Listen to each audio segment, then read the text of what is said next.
మన్యం జిల్లా కొమరడ మండల కేంద్రంలో ఈరోజు గురువారం పత్రికా విలేకరుల సమావేశం ఏర్పాటు చేయడం జరిగింది.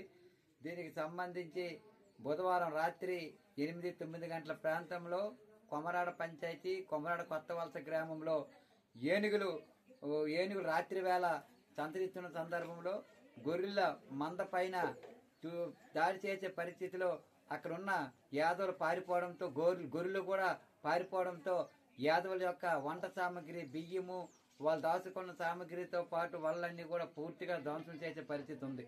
ఇదే కాదు, ఇప్పటికి 8 సంవత్సరాల కాలంగా అనేక విధాలుగా రైతులు పంటలు కూడా నాశనం చేసే పరిస్థితి ఉంది. ఇప్పటికే 12 మంది చనిపోయారు. 6 కోట్ల వరకు పంట నష్టము, ఆస్తి నష్టం జరుగుతుంది. సుమారు 3 సంవత్సరాల వరకు పంట నష్టం కూడా రైతులు చెల్లించిన పరిస్థితి ఉంది. ఇంత జరుగుతుంటే ఈరోజు అడవి శాఖ అధికారులు ఏనుగుల వెనకట్లా తిరగడమే తప్ప ఏమాత్రం కూడా 8 సంవత్సరాలుగా ఫలితం శూన్యం. ఇప్పటికే మన్యం జిల్లాలో 12 ఏనుగుల వరకు సంతరిస్తున్న పరిస్థితి ఉంది. అలాంటి సందర్భంలో గత వైఎస్ఆర్ ప్రభుత్వంలో ముఖ్యమంత్రి జగన్మోహన్ రెడ్డి గారు కానీ, ఇక్కడ కురపాం నియోజకవర్గ మాజీ డిప్యూటీ సీఎం పాముల పుష్పశివన్ మేడం గారు కానీ, అలాగే డిప్యూటీ సీఎం రాజన్ దొర గారు కానీ కనీసం ఏనుగుల గురించి ఒక్క మాట ఆడిన పరిస్థితి ఉంది.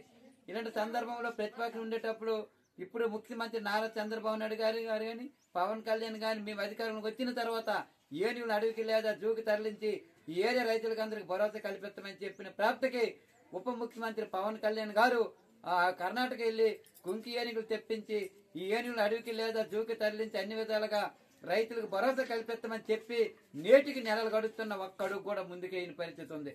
కాబట్టి ఈ పండగ వేళ కూడా ఈ చినకేర్జల పంచాయతీలో గడిచిన 8 రోజులుగా ఈ చినకేర్జల, కొత్త వలస, పెదకేర్జల, సరాపాడు, రేగులపాడు ఎన్ని గ్రామాలు తిరగడం వల్ల ఈ బందవలస ఇవన్నీ తిరగడం వల్ల గిరిజన రైతులు చాలా బిక్కుమని పండగ కూడా జరుపుకునే పరిస్థితి ఉంది.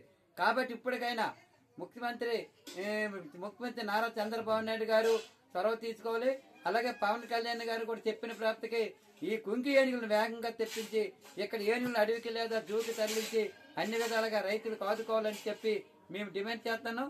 ఎందుకంటే ఇలాగ అడవి శాఖ అధికారులు ఇప్పటికి అనేక మంది డిఎఫ్లు, రేంజర్లు, జిల్లా అధికారులు మారినప్పుడు కూడా ఏనుగులు అలాగే ఉన్నాయి. ఇప్పటికే 12 ఏనుగులు తిరుగుతాయి. కాబట్టి ఏనుగుల వల్ల తక్షణమే ఈ ఏరియా ప్రజలకు అందరికీ, మన్యం జిల్లా ప్రజలకు అందరికీ భరోసా కల్పించాలి.